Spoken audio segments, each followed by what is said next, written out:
All right, good evening. Big audience tonight.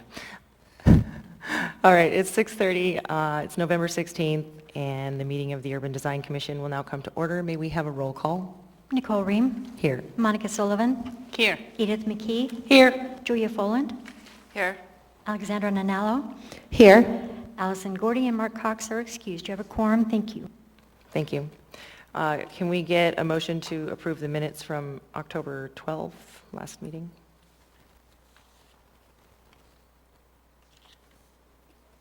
I have a motion from Commissioner McKee and a second from Commissioner Follen. Are there any corrections to the minutes?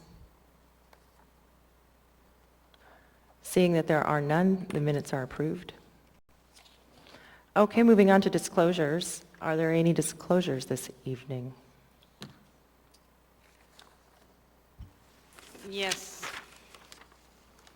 I was absent in the case 2022-0107 Kincaid Elementary School site plan, and I would like to be excused from the minutes and the consent agenda. Consent agenda. Okay, so it sounds like Monica was not here for case 2022-0107, which is on our consent agenda as a resolution for approval. Because she was not here, she cannot vote on the consent agenda. If anyone has any discussion, we can talk about that. Otherwise, I don't think we need to move up to a vote on that. Okay. I have a disclosure. The firm that I work for has a term contract with Project Management and Engineering to provide project management and construction management services. PM&E is here this evening to present case 2022-0101. I have no special knowledge or involvement in this project, nor have I or will I gain financially from this project.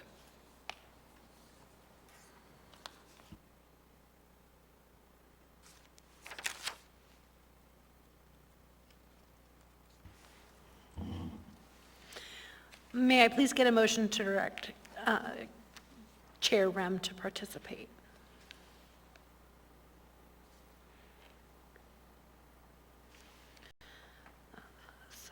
So moved by Commissioner Nahalo and seconded by Commissioner Foland.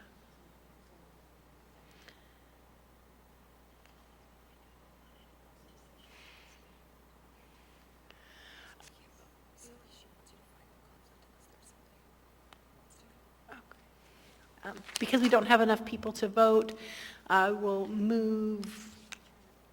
determine that there's no conflict. Does anybody wish to speak to that? No? Okay, then Commissioner Rem will participate. Thank you, Chair McKee. Okay, so if there are no other disclosures, then we will move on to the public art selection. We have Eagle River Elementary School art selection, and I don't believe that the staff or the curator is here. So if there's discussion, we can discuss it, or we can move on. I have a comment. I would just like, I think they're all pretty good murals. Most of them are in resistant surfaces, but the last one seems like they want to apply it to drywall, and I think it'll be very hard to maintain, so I would like to recommend that the last mural gets put into MDO. MDO surface. Okay. Thank you. Anyone else? Okay. So that note has been put on the minutes. We are moving on to the consent agenda. However, because we have a short board this evening and Commissioner Sullivan must abstain, we do not have a quorum to vote, so we will move this resolution to the next available meeting, which should be December 14th.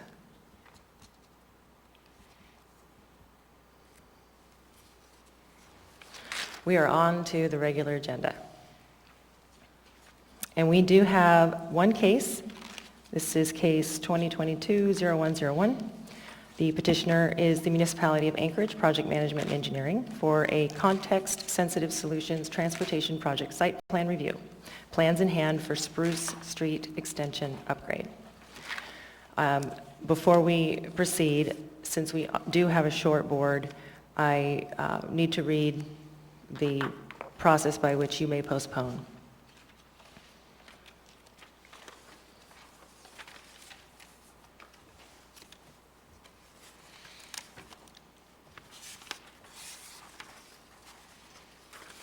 Okay, so when there is a short 5-member board or commission and postponement is offered to and agreed to by the petitioner, they will be moved to the next regular agenda. This should occur within 30 days, which does not require renoticing. In this case, that's irrelevant. This is not a public hearing.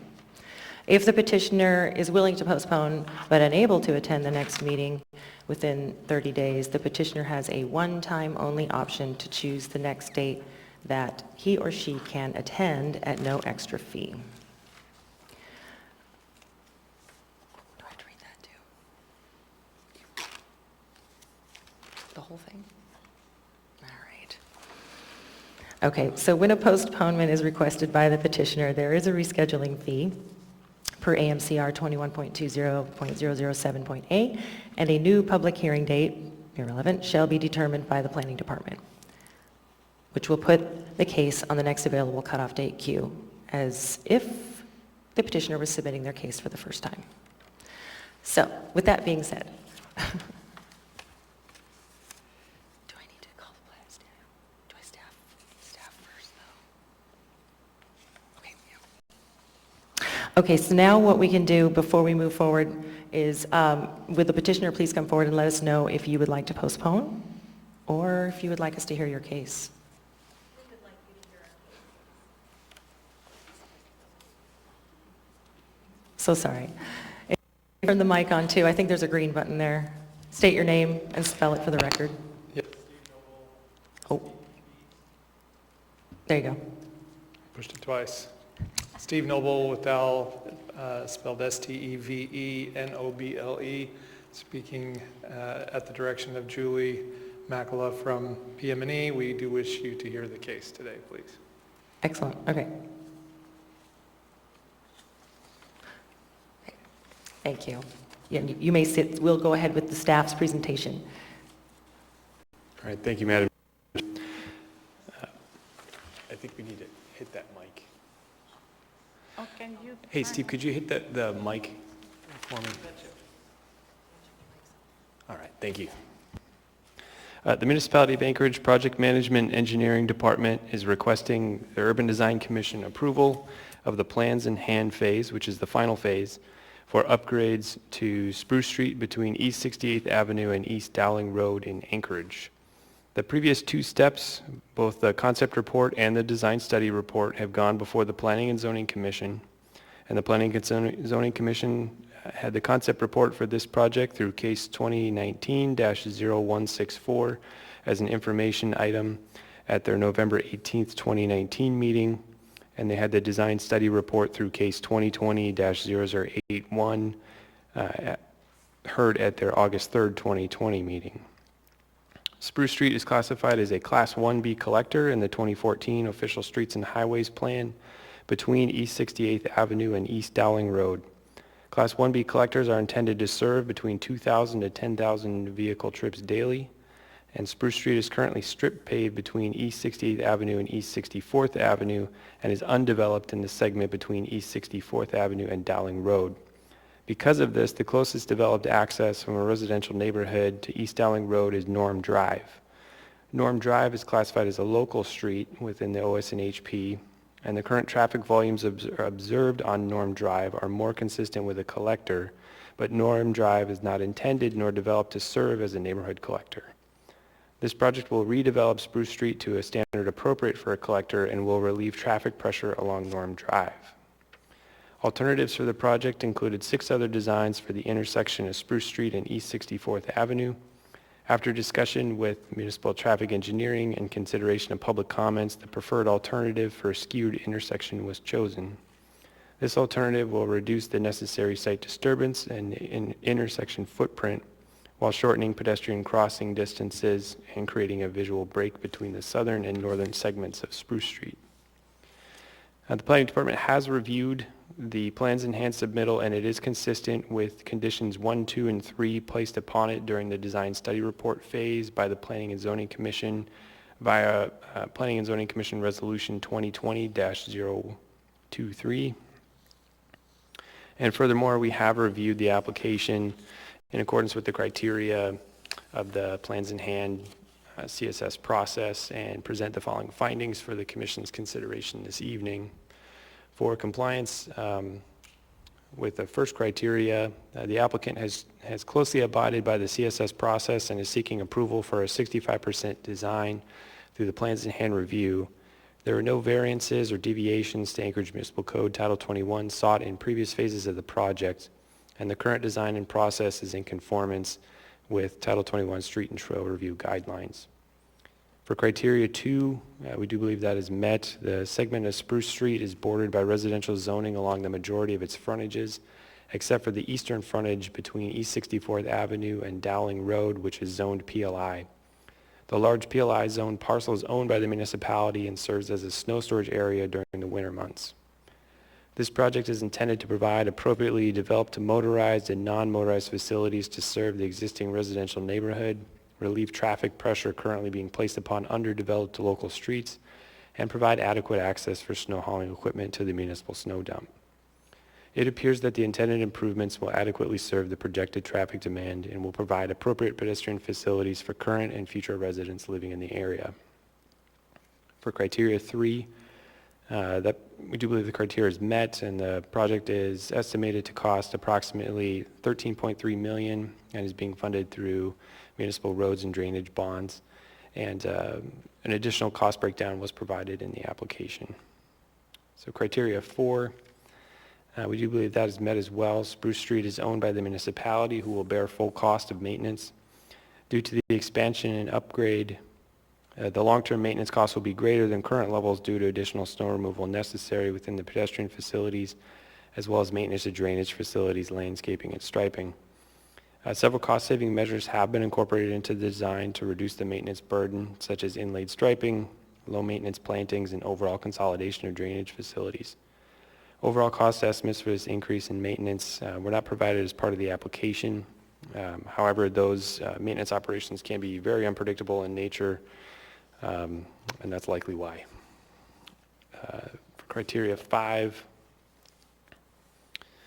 the Abbott Loop area does not have an adopted neighborhood plan. The Anchorage 2040 land use plan places strong emphasis on the development of streets that can safely accommodate multiple modes of transportation. These methods include both motorized and non-motorized.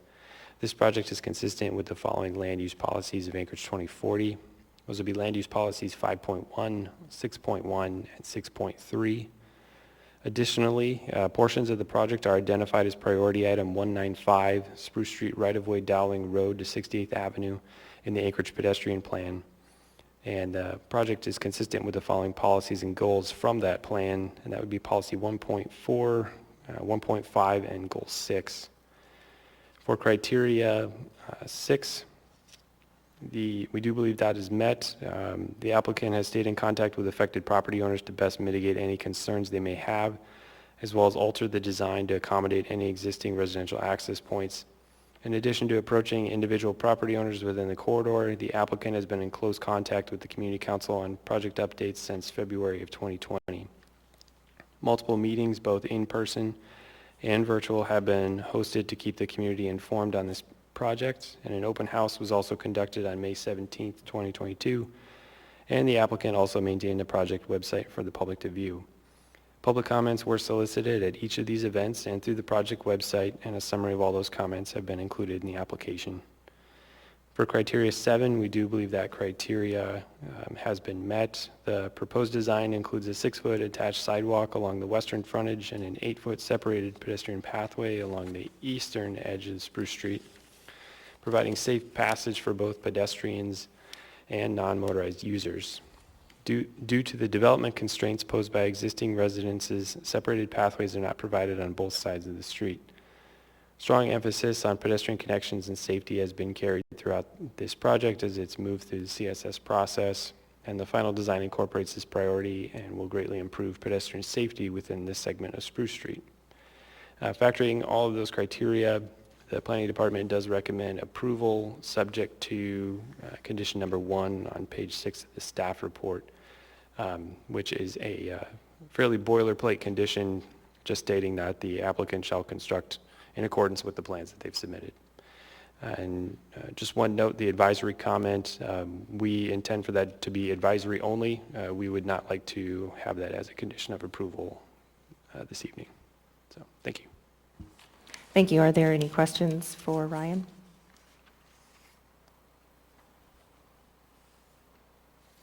Seeing none, will the petitioner please come up if you have a presentation, state your name and spell it for the record one more time? Yes, Steve Noble, S-T-E-V-E, Noble, N-O-B-L-E. We do have a short presentation, and the staff's packet was very thorough, so I'm going to skip through some of the stuff that I had. If we could get it switched over, there we go. My name's, again, Steve Noble. I'm a project manager with Dow, and I've been working on Spruce Street for a while, and Julie Makala is also here from PM&E. And so mostly I'm going to show you some graphics because he told you about everything that I had in my presentation here that you might need. So, and if give you a chance to think of any questions you might have. So, jump through that. You know where the project limits are between Dowling and Spruce, or 68th. And Ryan covered a lot of this already, upgrading Spruce to meet neighborhood collector standards, extending Spruce from 64th. We're following a residential street typology, installing pedestrian facilities and bike lanes, and then largely as a result of the public input, have incorporated some traffic calming measures into the project. And then one of the primary objectives, of course, is to relieve traffic pressure on 64th and Norm. Specifically Norm Drive the traffic volumes have fluctuated between 1,500 and 3,000 cars over the last, a day for the last 10 to 12 years or longer, and much higher than would be consistent with a residential street with that many private driveways. Installing street lighting and maintaining access to the disposal site. Ryan covered all of the approvals that we've been through. Today is kind of that last step in the CSS process. Ryan covered that we have complied with the comments from the Planning and Zoning Commission, widening the attached sidewalk, adding bicycle symbol signage, and then we've agreed to lower the speed limit to 25 miles per hour.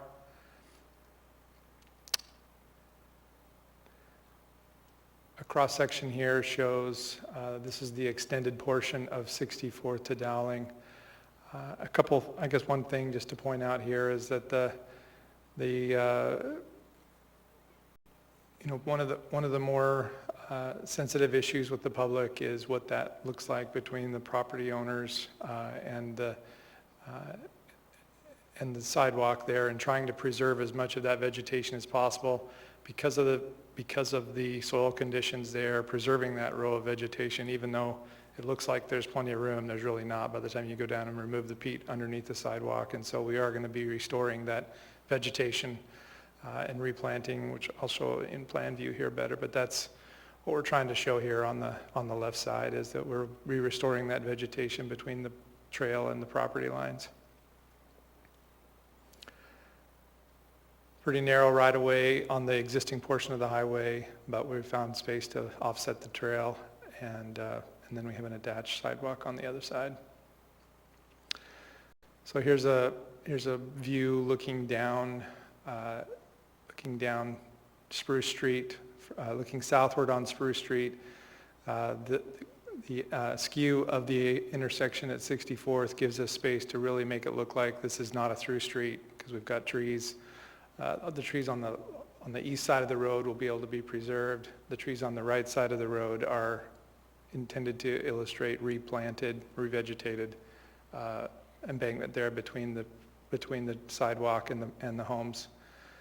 But we are able to essentially prevent having to get into any of the property there, any of the yards there. We're doing everything fully within the right-of-way. So looking at a oblique view of the 64th and Spruce Street intersection, this is where we've got a raised intersection. We've got choked intersections coming from the east and west, but at the request of Planning and Zoning, we did keep the choker off of Spruce Street so to allow the bike lanes to have unimpeded flow through. And but this skew of the intersection enables us to really avoid any right-of-way acquisition on the west side. We were fortunate during the development of the project that this property on the southeast corner went up for sale and the city was able to purchase it, and so that gave us space to do this work without impacting any other property owners from a permanent impacts perspective, and then we have space to kind of shift everything to the east and give us plenty of buffer from the homes along the residential area on the west side of the extension.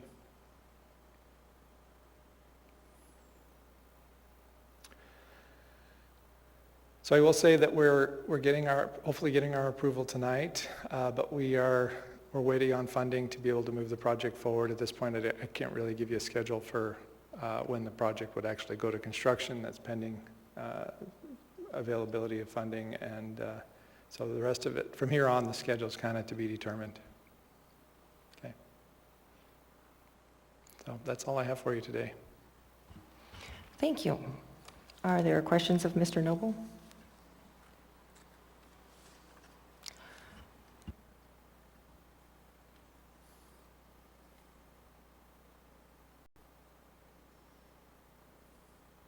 Commissioner Nanalo?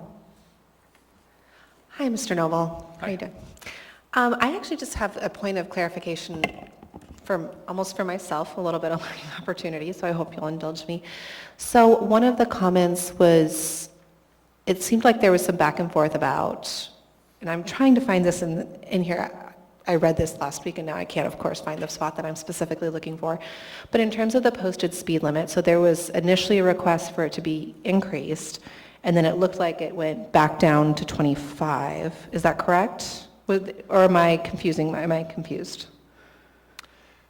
I don't recall a request to increase it. Julie, am I remembering that wrong?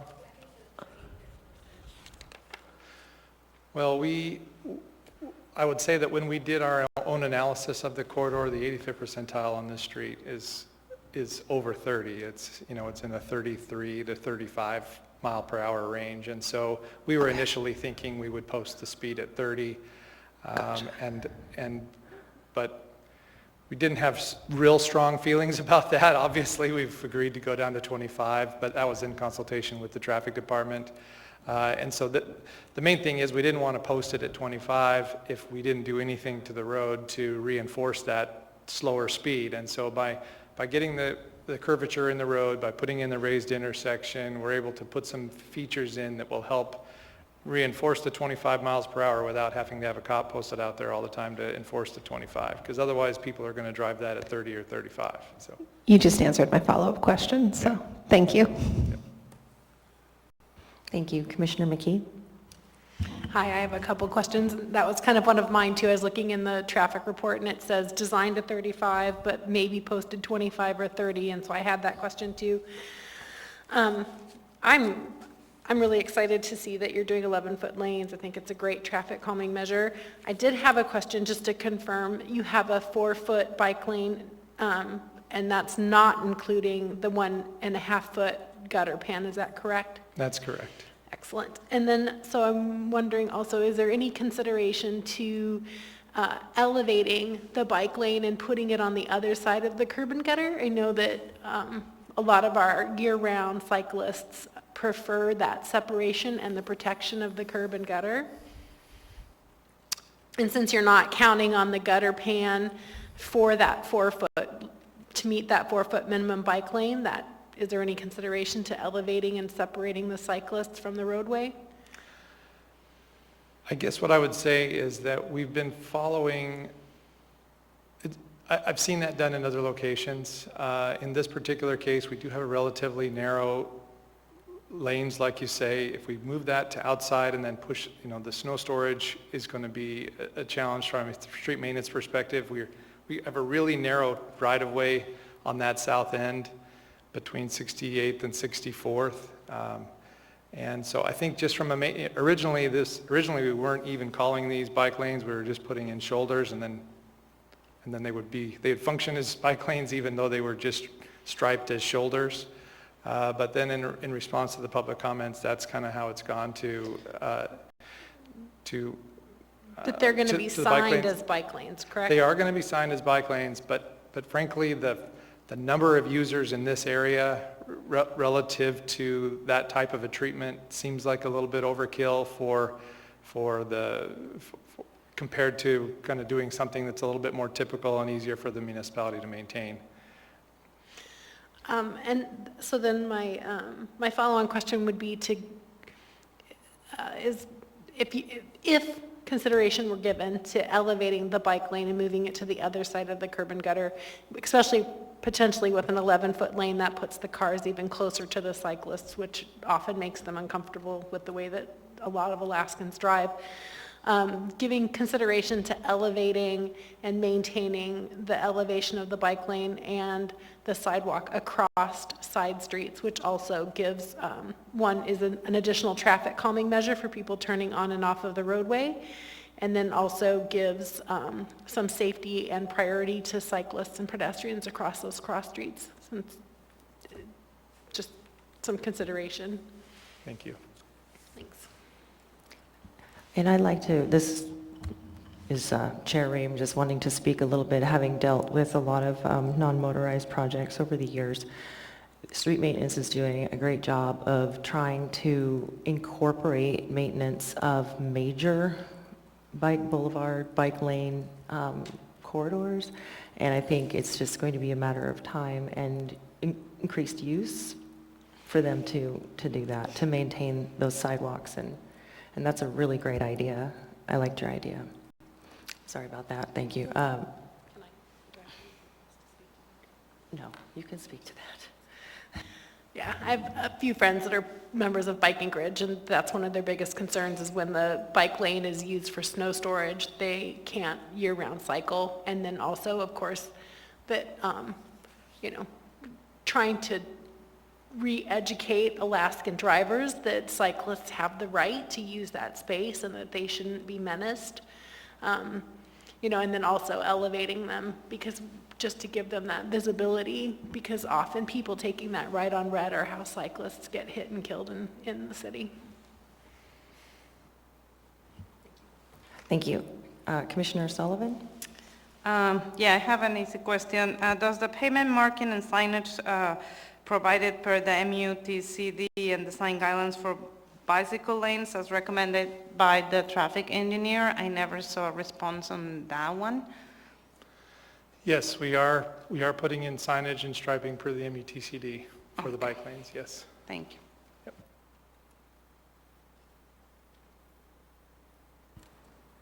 Did that include markings?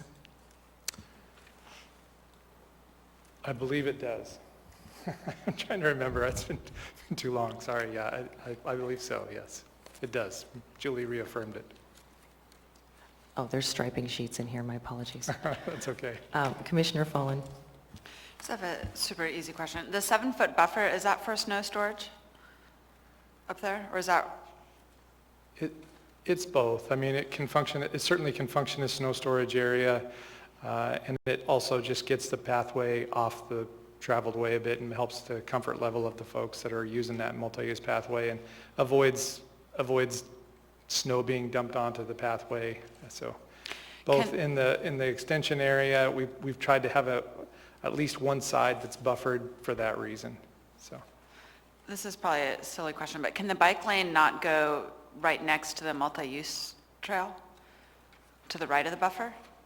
So it's, So could the bike lane be up on the, instead of the grassed area, put a bike lane up there between the curb and gutter and the sidewalk, you mean?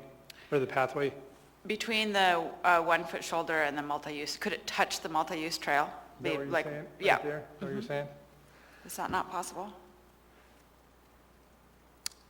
It could, there, I mean, you could put that in there. We would still have to have the road width, the width that it is from a street maintenance perspective. And so we were able to widen out the bike lanes a little bit to meet and narrow up the lanes so that we can have them function as both the residential, to meet the shoulder requirements for the road as well as the bike lanes. And it's just added cost. And again, the number of users on this particular corridor, it's not a really heavily used route. Doesn't mean we shouldn't do it necessarily, but the project's already, we feel, I guess we feel like we've fit the right level of bike and pedestrian use based on the corridor usage and the relatively short length of the overall corridor. And and it does help us to have, just from a maintenance perspective and a cost perspective, it would just be, but that's one of the reasons the project's been pushed off already, is because of the cost has exceeded what we have available. So. Yeah. Julie, would you add anything to that? Okay. That was it. Commissioner McKee? Were bike and ped counts done, and when were they done? Bike and ped counts and traffic counts were all done. This project's been around a long time. Since 2008 was when we started on this job. Unfortunately, it makes me old, but yes, those counts were done, and then we've done additional counts as recently as 2019, 2020. We did counts again because as you probably read in the packet, there was a lot of comments about Norm Drive and traffic trends on Norm Drive changed after the Dowling Road extension and the Elmore Road extension project happened. There was the amount of users on Norm Drive reduced, but still not enough to eliminate the need for the project, but it reduced, and so the public was making comments about that. We wanted to prove to them that there was still the need for the project. So I'll go back to what the other commissioner said is, maybe even just, there is that 7-foot buffer. You could move the 4-foot bike lane. It wouldn't be eliminating the use of this space. You'd just be shifting it. So you'd still have the 2-foot curb and gutter. You'd be moving the 4-foot bike lane.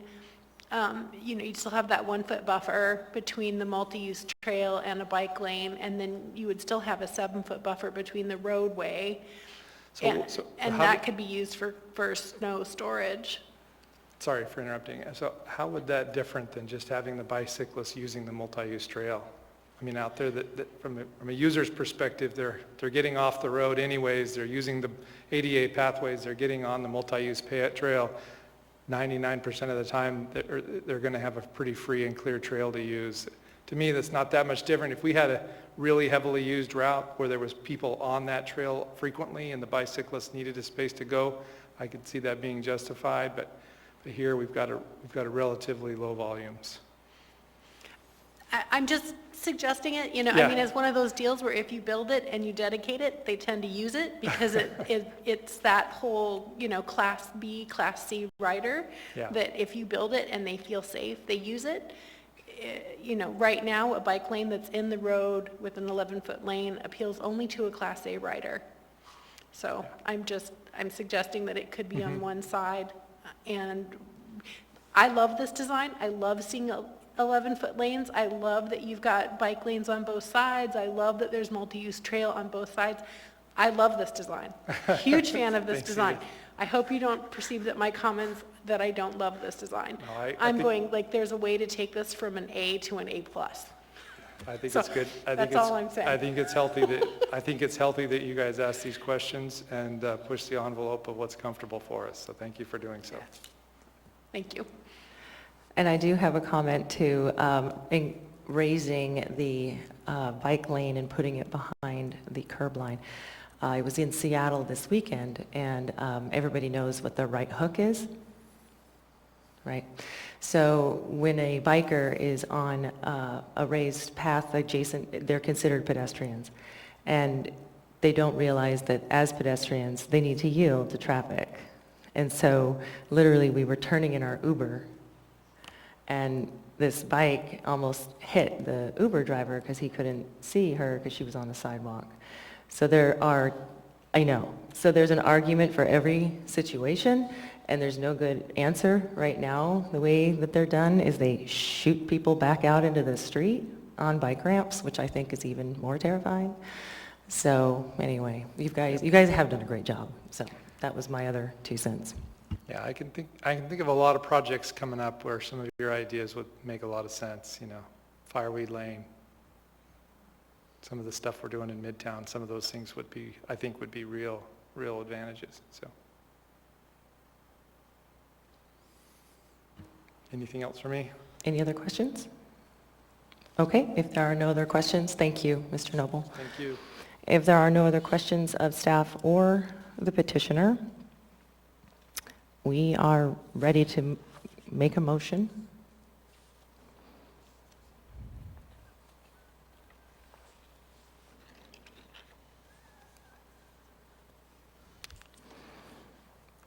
Come on, Commissioner Nanalo.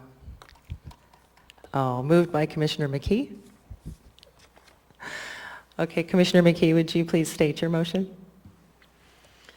I move in case 2022-0101 to approve the context-sensitive solutions planned in hand review for Spruce Street Extension upgrade, subject to condition 1 shown on page 6 of the staff report. Thank you. And we have a second from Commissioner Nanalo. Commissioner McKee, would you please speak to your motion? Let's see here.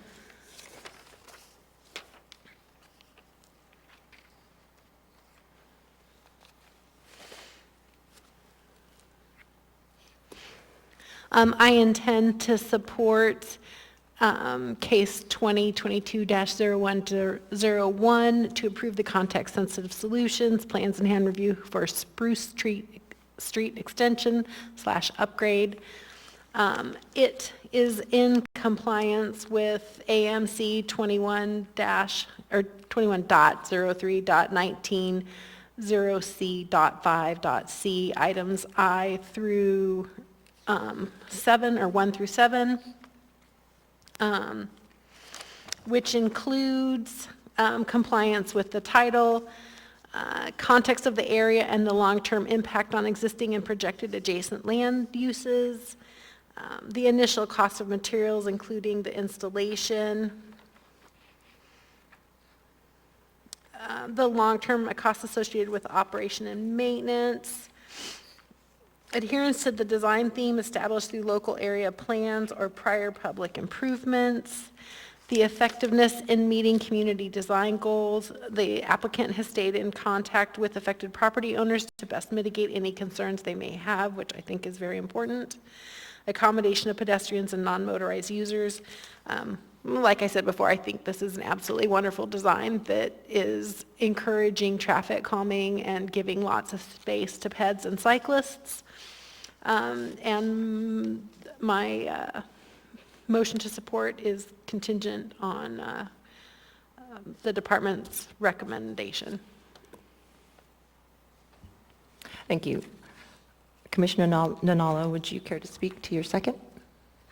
Yes, I also intend to support this project.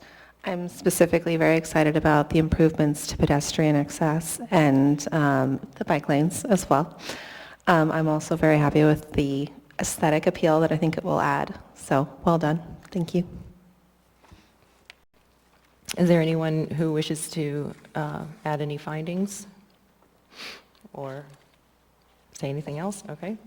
I would also like to just add that because of the diligence with which the petitioner has handled the context-sensitive design process, there were no public comments received, which is outstanding when you're dramatically changing someone's front yard. So if there are no more questions and no more discussion, we need to move to a vote.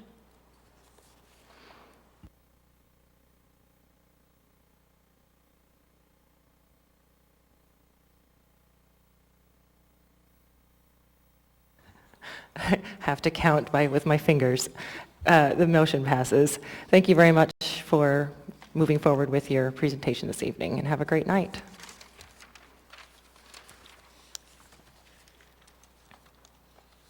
Okay, I don't see anything else on our agenda, so we do have...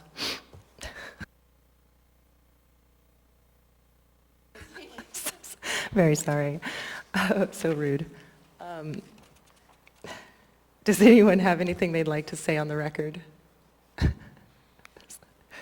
All right. Well, with that, can I get a motion to adjourn? Actually, I have one thing, maybe some tissues for the, I'm Yes. just saying. For the record, may we have some tissues? Okay. Can I get a motion to adjourn? All right. We have a motion from Commissioner Sullivan and a second from Commissioner McKee. We are adjourned.